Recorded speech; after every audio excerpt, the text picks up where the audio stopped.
Sarvamanthan news महाराष्ट्रामध्ये आपलं स्वागत. पाहूयात आजच्या टॉप 10 हेडलाईन्स.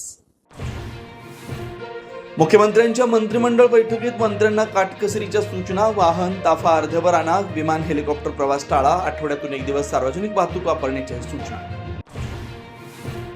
पंतप्रधान मोदींच्या आवाहनानंतर विधान भवनात मुख्यमंत्र्यांचा बाईकवरून प्रवास, तर उपमुख्यमंत्री एकनाथ शिंदे सुनेत्रा पवारांचा ईव्ही मधून प्रवास, तर टीका करणाऱ्या विरोधकांनी प्रगल्भ होण्याचा मुख्यमंत्र्यांचा सल्ला. पंतप्रधानांच्या आवाहनाला प्रतिसाद देत केंद्रीय मंत्री नितीन गडकरींचाही बसने प्रवास, मात्र गडकरींच्या बस मागे कार्यकर्ते आणि अधिकाऱ्यांच्या 30 ते 40 वाहनांचा ताफा. रुपाली चाकणकरांची ईडीकडून चौकशी. मनी लॉन्ड्रिंग प्रकरणी सकाळी 7:30 पासून चाकणकरांच्या चौकशीला सुरुवात.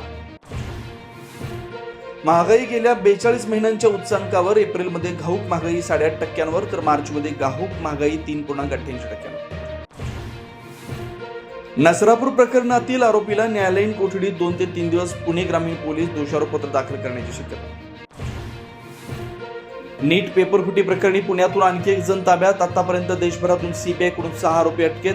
नाशिकमधून शुभम खैरनार, अहिल्यानगरतून धनंजय लोखंडेला अटक. खैरनारच्या भावालाही चौकशी करून सोडला.